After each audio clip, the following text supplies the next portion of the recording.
કેમ છો મિત્રો? સુપ્રભાત. આશા રાખું છું આપની અને આપના પરિવારજનોની તંદુરસ્તી સારી હશે. મિત્રો, આજે આપણે સંસ્કૃતમાં કાવ્ય 4 એહી સુધીર વિશે શીખીશું.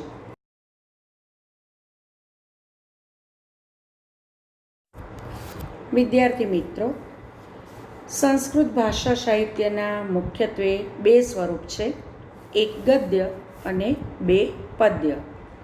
આ બંને સ્વરૂપમાં પદ્ય સ્વરૂપ માણવા યોગ્ય છે.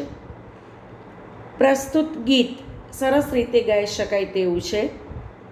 આ કાવ્યના કવિ શ્રી જનાર્દન હેગડે, કે જેઓ સંસ્કૃત ભારતી નામની સંસ્કૃતનો પ્રચાર અને પ્રસાર કરતી સંસ્થાના કાર્યકર્તા છે, તેમના દ્વારા આ ગીતની રચના કરવામાં આવી છે. પ્રસ્તુત પદ્યમાં જુદા જુદા વિષયોવાળા 4 શ્લોકો આપવામાં આવ્યા છે.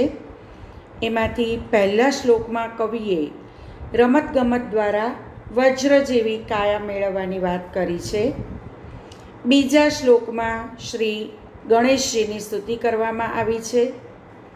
ત્રીજા શ્લોકમાં જ્ઞાનની ઉપાસના કરવામાં આવી છે અને ચોથા શ્લોકમાં કવિ દ્વારા દેશભક્તિની વાત કરવામાં આવી છે. આ પદ્ય દ્વારા આપણને સંસ્કૃત ભાષાના લાલિત્યની પણ જાણ થાય છે. સારા પદ્યો એટલે કે કાવ્યો ફક્ત પ્રાચીન કાળમાં જ રચાતા હતા એવું નથી. આધુનિક સમયમાં પણ સારા કાવ્યો રચાય છે, જેની આ કાવ્ય દ્વારા આપણને પ્રતીતિ થાય છે. તો ચાલો મિત્રો, આપણે દરેક શ્લોકનું ગાન સાંભળતા જઈએ અને શ્લોકને સમજતા જઈએ. एहि सुधीर एहि सुविक्रम एहि सुधीर एहि सुविक्रम खेलनांगणं गच्छाम खेलनांगणं गच्छाम धावन कुर्दन चलने खेलै वज्रकायतां विन्दाम धावन कुर्दन चलने खेलै वज्रकायतां विन्दाम. મિત્રો, અહીં પહેલા શ્લોકમાં રમતગમત દ્વારા વજ્ર જેવી કાયા મેળવવાની વાત કરવામાં આવી છે અને એનું સુંદર મજાનું ગાન પણ આપણે સાંભળ્યું. હવે આપણે એ દરેક શબ્દનો અર્થ સમજતા જઈશું અને તેનું ભાષાંતર સમજીશું. ધ્યાન આપો. એહી સુધીર. એહીનો અર્થ થાય છે આવ. સુધીર એટલે સુધીર. આવ સુધીર. એહી સુવિક્રમ. એહી એટલે આવ. સુવિક્રમ એટલે સુવિક્રમ. એહી સુધીર એહી સુવિક્રમ. આવ સુધીર આવ સુવિક્રમ. ખેલનાંગણમ ગચ્છામ. ખેલનાંગણમ એટલે કે રમતના મેદાનમાં. ગચ્છામ એટલે જઈએ. ખેલનાંગણમ ની સંધિ છૂટી પડે છે. ખેલન પ્લસ આંગણમ એટલે કે ક્રીડાંગણમ. ખેલનાંગણમ ગચ્છામ રમતના મેદાનમાં. ગચ્છામનો અર્થ થાય છે જઈએ. આવ સુધીર આવ સુવિક્રમ રમતના મેદાનમાં જઈએ. ધાવન કુર્દન ચલનેહી ખેલૈહી વજ્રકાયતામ વિંદામ. ધાવન. ધાવન એટલે દોડવાની. કુર્દન એટલે કૂદવાની. ચલનેહી એટલે ચાલવાની. ખેલેહી એટલે રમતો વડે. ધાવન કુર્દન ચલનેહી ખેલેહી દોડવાની, કૂદવાની અને ચાલવાની રમતો વડે. વજ્રકાયતામ વિંદામ. વજ્રકાયતામ એનો અર્થ થાય છે વજ્ર જેવું મજબૂત શરીર અને વિંદામ એટલે મેળવીએ, પ્રાપ્ત કરીએ. દોડવાની, કૂદવાની, ચાલવાની રમતો વડે વજ્ર જેવું મજબૂત શરીર મેળવીએ. મિત્રો, વજ્ર એ ભગવાન ઇન્દ્રનું હથિયાર છે, જે દધીચી મુનિના હાડકામાંથી બન્યું હતું. એ હથિયારથી પર્વતના પણ ચૂરેચૂરા કરી શકાય એટલું તે મજબૂત છે. એટલે કવિ અહીંયા કહે છે કે આવ સુધીર આવ સુવિક્રમ રમતના મેદાનમાં જઈએ દોડવાની, કૂદવાની અને ચાલવાની રમતો વડે વજ્ર જેવું મજબૂત શરીર મેળવીએ. તો ચાલો હવે આપણે બીજો શ્લોક જોઈએ.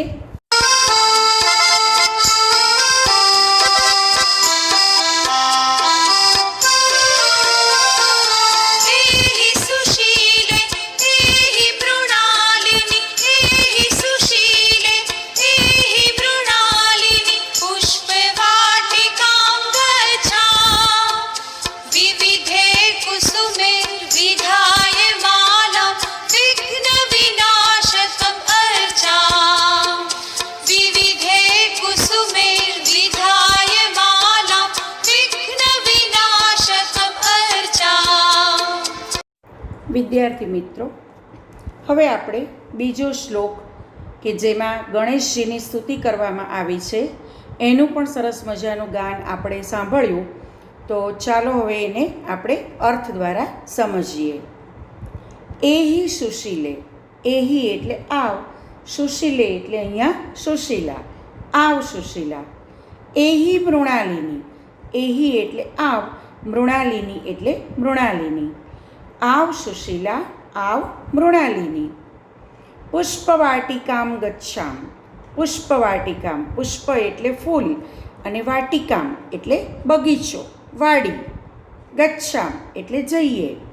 પુષ્પવાટિકામ ગચ્છામ, ફૂલોના બગીચામાં જઈએ. એહી સુશીલે, આવ સુશીલા. એહી મૃણાલિની, આવ મૃણાલિની. પુષ્પવાટિકામ ગચ્છામ, ફૂલોના બગીચામાં જઈએ. વિવિધેહિ કુસુમેહિ વિધાય માલામ, વિવિધેહિ એટલે જાત જાતના, કુસુમેહિ એટલે ફૂલો વડે, માલામ એટલે માળા, વિધાય એટલે બનાવીને. વિવિધેહિ કુસુમેહિ માલામ વિધાય, જાત જાતના ફૂલો વડે માળા બનાવીને. વિઘ્ન વિનાશકમ અર્ચામ, વિઘ્ન વિનાશકમ એટલે કે ગણપતિને, અર્ચામ એટલે પૂજીએ. વિવિધ પ્રકારના અથવા તો જાત જાતના, કુસુમેહી ફૂલો વડે, માલામ એટલે માળા, વિધાય એટલે બનાવીને. જાત જાતના ફૂલો વડે માળા બનાવીને. વિઘ્ન વિનાશકમ અર્ચામ, ગણપતિને પૂજીએ. તો ચાલો મિત્રો હવે આગળ ત્રીજો શ્લોક જોઈએ.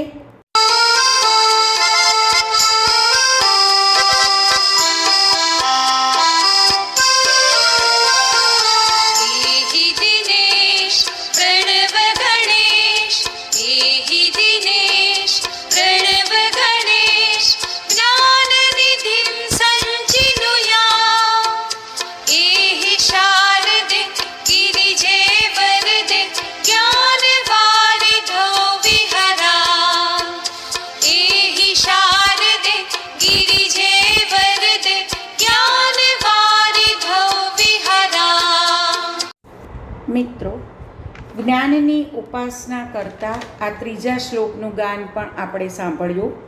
તો ચાલો હવે એને સમજવાનો પ્રયત્ન કરીએ. એહી દિનેશ પ્રણવ ગણેશ, એહીનો અર્થ થાય છે આવ. દિનેશ પ્રણવ ગણેશ, આવ દિનેશ પ્રણવ ગણેશ. જ્ઞાન નિધિમ સંચિનું યામ, જ્ઞાન, જ્ઞાન એટલે જ્ઞાન અને નિધિમ એટલે ખજાનો, જ્ઞાનનો ખજાનો. સંચિનું યામ એટલે મેળવીએ, પ્રાપ્ત કરીએ, જ્ઞાનનો ખજાનો પ્રાપ્ત કરીએ. એહી શારદે ગિરિજે વરદે, એહીનો અર્થ થાય છે આવ. શારદે એટલે શારદા, ગિરિજે એટલે ગિરિજા અથવા પાર્વતી, વરદે એટલે વરદા. આવ શારદા ગિરિજા વરદા. જ્ઞાનવારી ધવ વિહરામ, જ્ઞાનવારી ધવ, જ્ઞાન એટલે જ્ઞાન અને વારી ધવ એટલે સાગરમાં. જ્ઞાનના સાગરમાં વિહરામ એટલે વિહાર કરીએ અથવા તો ફરીએ. જ્ઞાનવારિધૌ વિહરામ, જ્ઞાનના સાગરમાં વિહાર કરીએ. એહી દિનેશ પ્રણવ ગણેશ, આવ દિનેશ પ્રણવ ગણેશ, જ્ઞાનનિધિમ સંચિનુયામ, જ્ઞાનનો ખજાનો મેળવીએ, પ્રાપ્ત કરીએ. એહી શારદે ગિરિજે વરદે, આવ શારદા ગિરિજા વરદા, જ્ઞાનવારિધૌ વિહરામ, જ્ઞાનના સાગરમાં વિહાર કરીએ. તો ચાલો હવે આગળ ચોથો શ્લોક જોઈએ.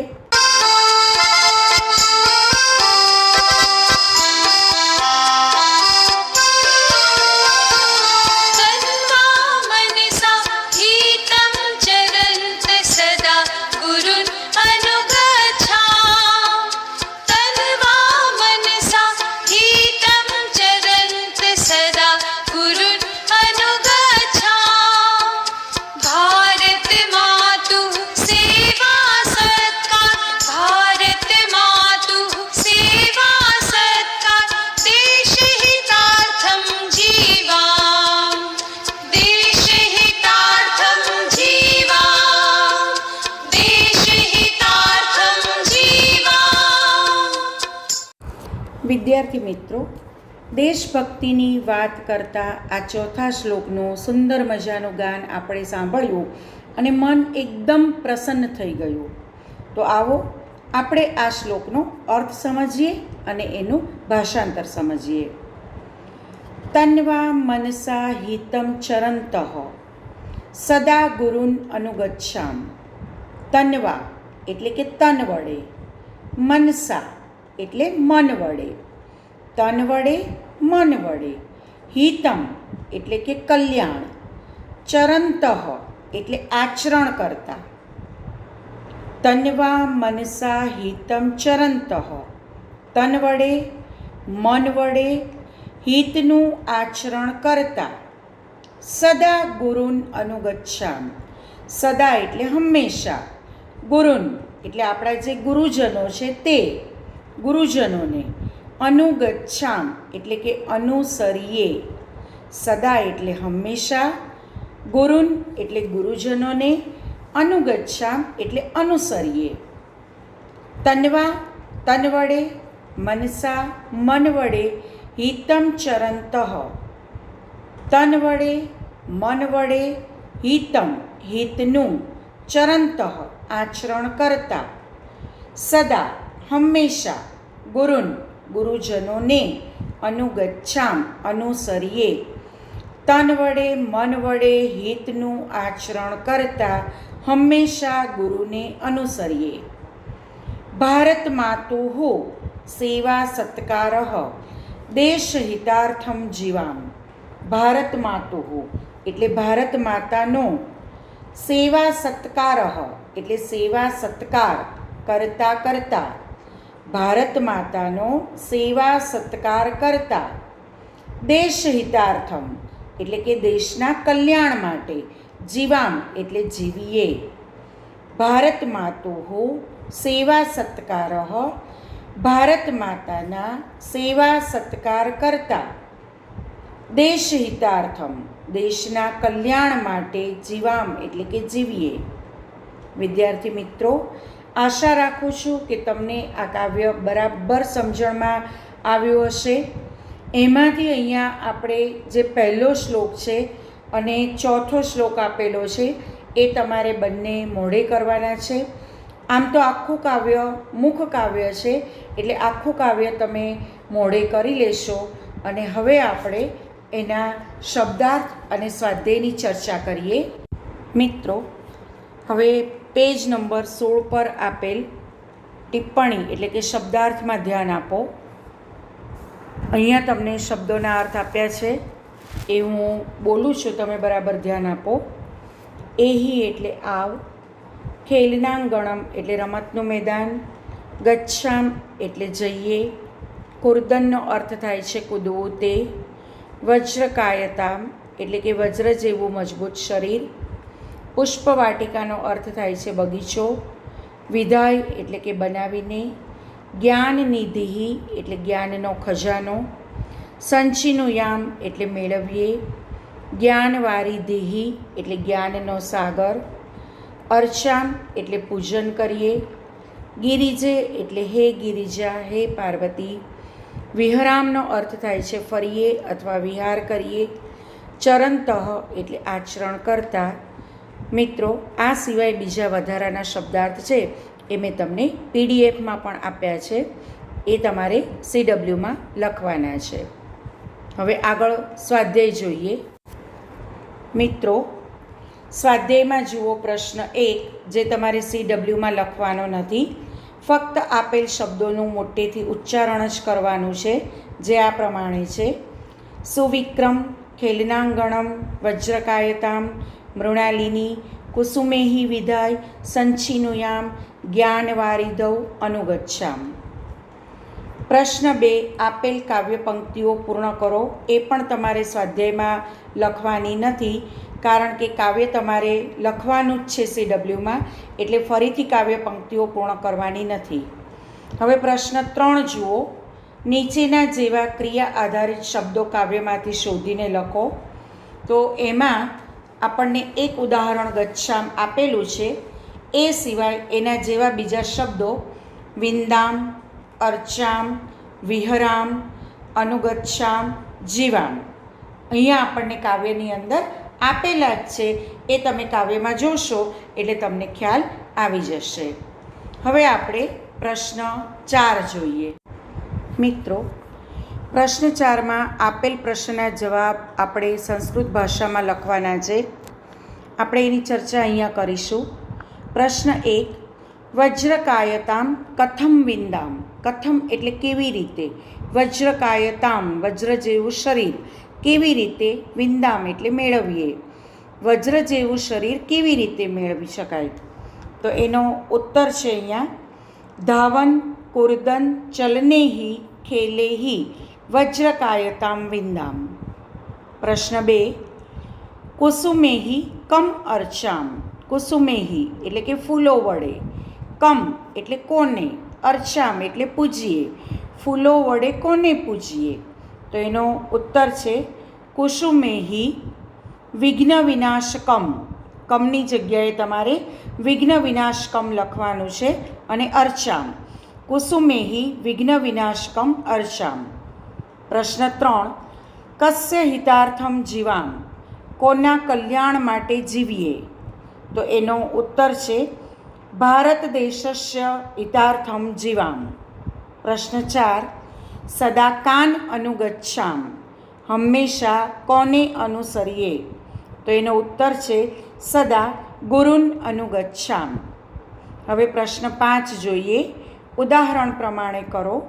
ઉદાહરણ આપણને આપેલું છે ગચ્છ ઉપરથી ગચ્છામ, એ જ રીતે નય ઉપરથી નયામ, પીબ ઉપરથી પીબામ, અનુગચ્છ ઉપરથી અનુગચ્છામ અને વિંદ ઉપરથી વિંદામ.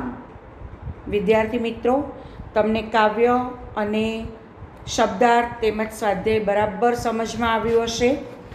આ સાથે હું તમને શબ્દાર્થ, ભાષાંતર અને સ્વાધ્યાયની PDF મોકલું છું, જે તમારે CWમાં લખવાની છે. Thank you. જય ભારત, જય હિન્દ.